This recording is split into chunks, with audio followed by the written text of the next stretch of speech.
अस्सलाम वालेकुम नाज़रीन, पल पल न्यूज के न्यूज रूम से मैं हूं आपके साथ नदीम अकरम। दोस्तों, आपने वो कहावत सुनी होगी कि 100 सुनार की एक लोहार की। जी हां, गाजा में सीज फायर के दौरान ऐसी ही तस्वीरें जो हैं लगातार देखने को मिल रही हैं, जहां 100 से ज्यादा मर्तबा बार खासतौर पर इजराइल द्वारा सीज फायर का उल्लंघन किया गया, जिसकी तमाम तस्वीरें, तमाम वीडियो को मैंने भी आपके सामने रखा, जहां कई लोगों को शहीद करने का काम सीज फायर के दौरान भी इजराइल के आतंकी सैनिकों द्वारा जारी रहा।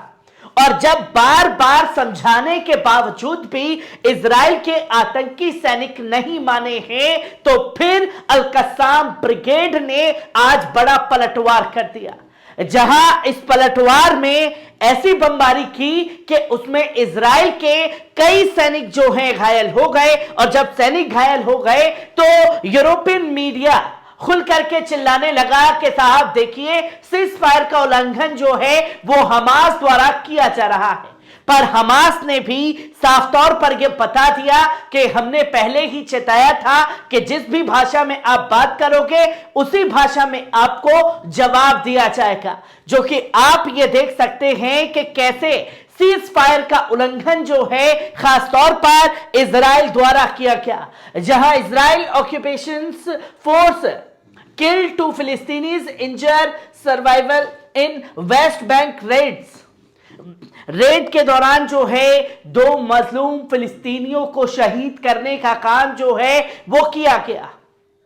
जहां इससे पहले खासतौर पर डॉक्टरों की टीम जो एम्बुलेंस से जा रही थी उस पर हमला किया गया इजराइल के आतंकी सैनिकों द्वारा। पहले इस वीडियो पर नजर डालिए।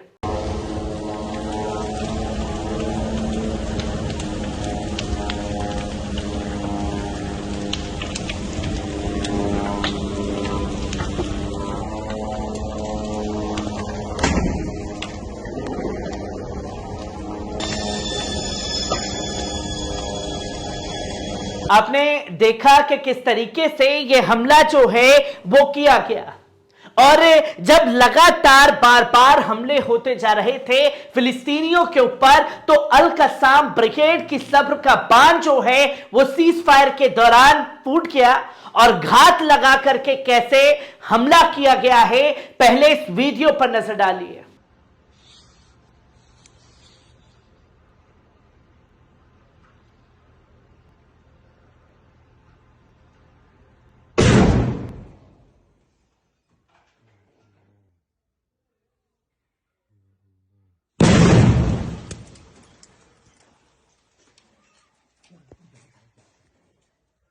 देखा कि किस तरीके से घात लगा करके ये बमबारी जो है अल कस्साम ब्रिगेड द्वारा की गई,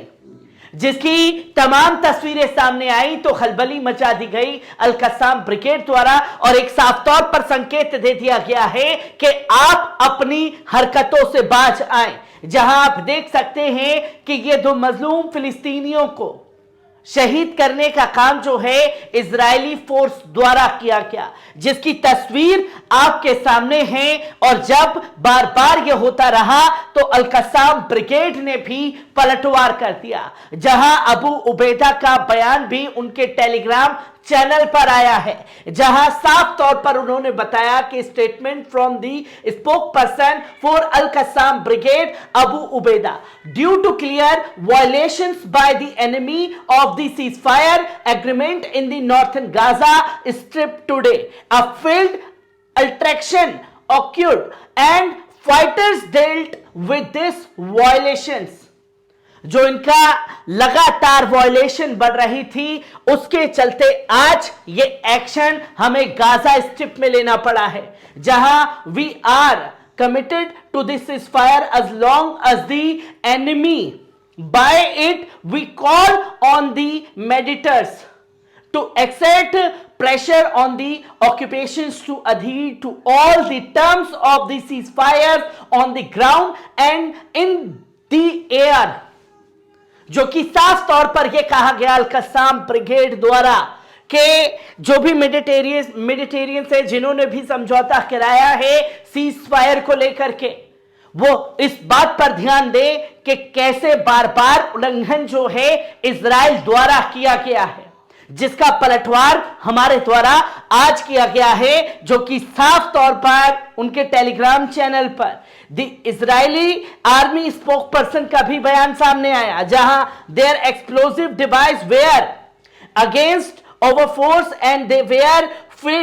fired open. Soldiers were injured in the incident not to Gaza Strip. Gaza strip के ऊपर अंदर जो है ये हमला हुआ, जिसमें कई सैनिक इजरायली जो हैं वो घायल हुए हैं, जिसकी तमाम तस्वीरें आप लोगों के सामने हैं। और जब ये घटना घटी है तो कैसे जिन लोगों को शहीद किया गया उनके घर पर बमबारी करने का काम जो है वो किया गया है इजरायली फोर्स द्वारा, जहां आप ये देख सकते हैं कि फिलिस्तीनी सूत्रों ने यह साफ तौर पर बताया है कि फिलिस्तीनी युवक मलिक अल बरगोती ने रामला के पश्चिम में काफर अयान गांव में इजरायली कब्जे वाले बलों की गोलीबारी में घायल होने के कारण दम तोड़ दिया। तो वहीं फिलिस्तीनी स्वास्थ्य मंत्रालय ने भी मंगलवार को 26 वर्षीय फिलिस्तीनी युवक यासिन अब्दुल अल असमर की शहादत की पुष्टि की है कि इजरायली फोर्स ने सीज फायर का उल्लंघन करके